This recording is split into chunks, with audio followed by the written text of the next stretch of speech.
Well, I would like to wish a very happy birthday to Lancelot Brown. Now, you might be thinking, who on earth is Lancelot Brown? I'm sure you know him far better by his nickname, Capability Brown, and he was born on this day in 1716. Now, he was an incredible visionary. He was a fabulous landscape gardener, and he was working at a time when the aristocracy were doing their grand tour. So they would go off to France or Italy and see these amazing landscapes and then come back to their estates, and they'd want to reproduce something very similar at their homes in England. And there just happened to be someone on hand that would fulfill that very purpose for them. And this was Capability Brown. Now, at Blenheim Palace, Capability Brown was commissioned by the fourth Duke of Marlborough. In order to understand really what Capability Brown did at Blenheim Palace, and also a little bit more about why he was employed, you need to understand what was there before. When the first Duke of Marlborough started working, or when his architect, Vanbrugh, in conjunction with Henry Wise, started working at Blenheim Palace and in the gardens and the parkland, the fashion was all for symmetry.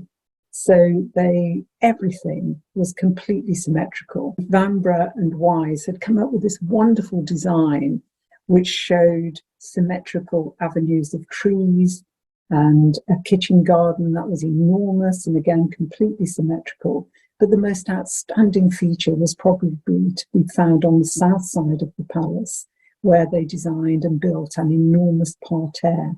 And a parterre, again, it's something that's completely symmetrical.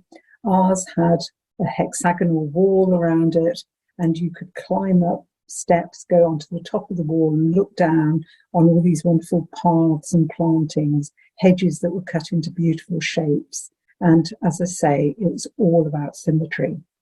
Now, changes were made from when the gardens were first started to be built. So from 1705, when they first started to be created, things did change. And for example, Vanbrugh constructed this amazing bridge, which is still there today.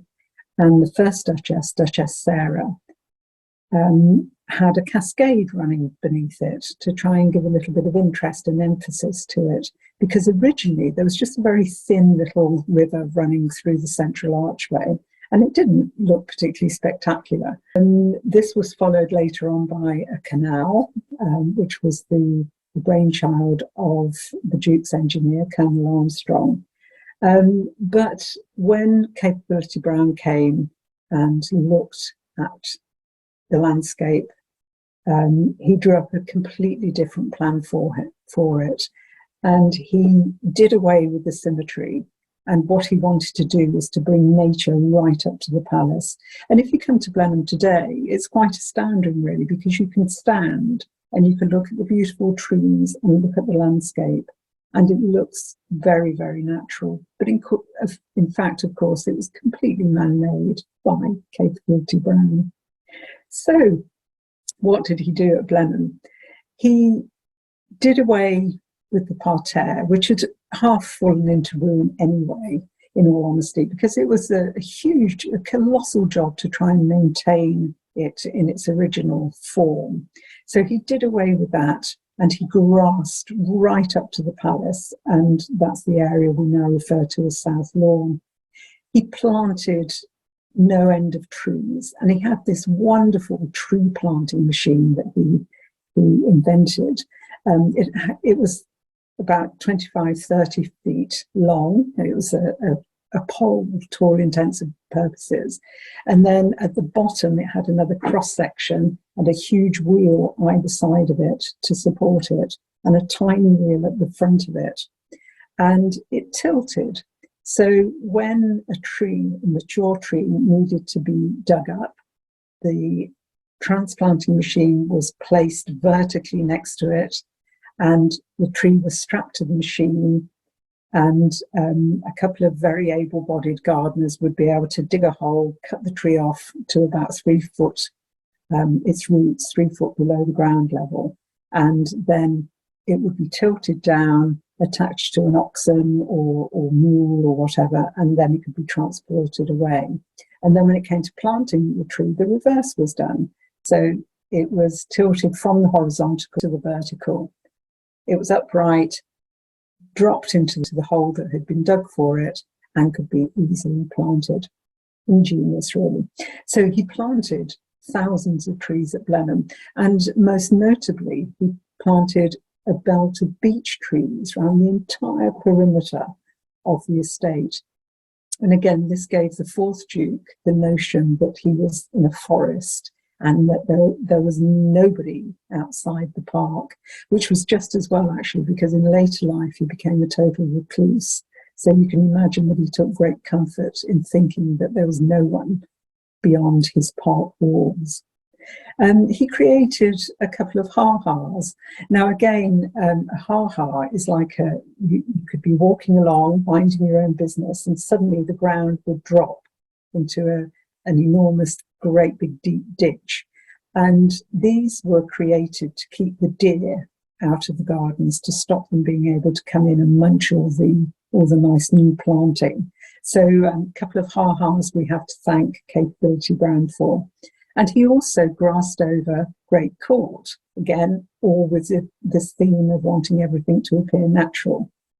But perhaps his greatest creation, and the thing that he's most known for at Blenheim, is the creation of the lake. So, as I say, when Capability Brown arrived at Blenheim, there was a cascade, there was a tiny lake, the remains of a canal, but nothing to really match his idea for the water at Blenheim. And so he set to work in 1764, and the work took 10 years. He set to work to create this lake. And you've got to remember at that time that it was all done manually. There were no diggers, no mechanical diggers. So he had about 1,000 men working on site at any one time. And these men literally had to take their shovels and spades and dig the mud out of what would later become the lake. And they had to move this mud and move this earth away. So they constructed these wonderful barrow runs. So they would literally pile the earth into a wheelbarrow, and then they would guide this wheelbarrow up the steep edge of what was going to become the lake, up to the top where it was piled onto a wagon, taken away and redistributed in the parkland. So again, it was a phenomenal undertaking. They lined the lake, or areas of the lake that needed lining, with clay to make it watertight, and they used sheep to puddle the clay, so to smooth it out and to be able to spread it easily. And you can just imagine how much time this would be spent doing this. Once the lake had been created, or at least the shape of the lake, then of course it had to be filled. Now, I already mentioned that there was a river that flowed through the bridge, and it comes into the estate from Woodstock, which is the town that we're next to. And what Capability Brown did was he allowed the river to flow into his new lake, and then he dammed the outlet, the far side of the lake, so that the river, the water gradually, and it took about a year, filled the lake. And then where he dammed the lake, there's an overflow, which we now call the cascade, and it's become a giant water feature to all intents and purposes. So the water then flows up over the cascade, goes down and continues along its way as a river and goes out of the estate onto Blenheim, etc. So again, a really huge undertaking. Now, Brown did a number of things at Blenheim, and there were a number of things that he didn't do as well. As well as being a landscape gardener, he was actually also a builder, and he designed and built houses and farm buildings and walls and all sorts of things. And certainly at Blenheim, one of the things he did do was to rebuild High Lodge, which is a building that you can still find in the park today. It changed very much into this Gothic design that Capability Brown came up with. Had plans for Park Farm, which is one of the farms that we actually have in the estate. He had a special plan for the walls of Woodstock town, so he would crenellate them and make them look as though they belonged to a castle. We have a really lovely area down by the lake known as Rosamond's Well, which has been there for centuries and dates back to the times of the medieval princes and medieval kings and queens. Not very much to look at today, but Capability Brown had all sorts of plans to create a building on top of the well so that it would become a bathing place, but these were never carried out, sadly. So we've looked at what he did at Blenheim, we've looked at what he didn't do at Blenheim, but why was he so successful? What made him so different from the other landscape gardeners of the time, Kent and Repton, who were very well known, but probably not as well known to the general public as Capability Brown? He was incredibly successful. Part of it was the fact that he had a memorable name, Capability Brown. In fact, his name was so widely known and was so popular in society that even the playwright David Garrett referred to him in a play, and he said that there were capabilities for improvement in the Elysian fields. So a nice little pun on the name Capability. One of the other reasons that he was successful, and believe me, he was incredibly successful. By 1771, his income was about £30,000 per annum, which is the equivalent of about £5 million today. And it was actually, his income was greater than that of the bank that he stored his money in. And it was a time when average labourers were earning about 4p a day. So just to put it into perspective, he really was incredibly wealthy. He was very charming, he was very charismatic, he was able to communicate with members of the aristocracy, which was just as well because they were his clients, but he also had a good relationship with his workforce, so those things all stood him in good stead. He was willing to travel, and some of his projects were as far north as Castle Alnwick in Northumberland and right down to Devon. So he would travel the length and breadth of the country, whereas some of his peers weren't. And that proved to be a big advantage. He had a way of drawing up or providing a complete service. So as he began a project, he would draw up a contract and it would be very detailed and show all the timescales involved, as well as the payments at either quarterly or twice yearly intervals. So his clients would know what to expect and where they stood. Payments would be in the region of £200 to £300 per quarter. But with the fourth Duke of Marlborough, we have evidence in the ledgers that his payments were often in excess of £1,000. And in 1767, he made a payment to Brown of £2,100. So, he was regularly getting the money in. And then there was a lump sum at the end when all the work was done. One of the things he also did, if the landowner didn't actually want to project manage the whole thing, the whole job, then Brown would employ a foreman, and he had 20 very trusty foremen. And this was the case at Blenheim, where he employed someone called Benjamin Reed. And Reed was completely trustworthy, and he actually stayed on and worked for the Duke of Marlborough after the work at Blenheim had been complete.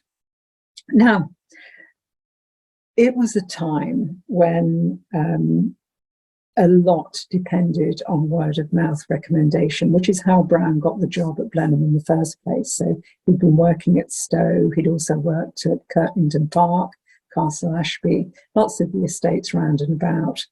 And it was a great thing for both the Duke of Marlborough and Capability Brown when George III paid a visit to the work. And he actually paid 2 visits. He came once when the work wasn't quite complete, and he came again later when it was far more advanced. And he made the remark, which we have been proud to quote ever since, that he had nothing to equal this. So his land, his home, was nothing compared to Blenheim Palace. You can imagine how pleased the Duke would have been about that. So, we've moved on hundreds of years later. What do we still have of Capability Brown's landscape at Blenheim Palace? Well, to be honest, we have most of it. Some of the trees have had to be replaced over the years, but we still have some magnificent cedars of Lebanon. And one of the most famous one probably is the one that appeared in Harry Potter and the Order of the Phoenix. So that's still here today. So really something lovely to come and see. We no longer have the grass in the Great Court. So we don't have grass coming right up to the palace front door. And in the early 1900s, the 9th Duke of Marlborough restored it to how it was in the early days, in the time of the first Duke. So that's changed. But otherwise, we have worked extremely hard over the last however many hundred years to maintain Capability Brown's marvellous landscape. In 1896, the 9th Duke had the lake dredged because it had all silted up. And in fact, that's something that we're doing at the moment. The work's going on as we speak. And I really like to think that if Capability Brown were coming back to us today and he visited Blenheim, that he would still recognise one of his greatest achievements, the finest view in England.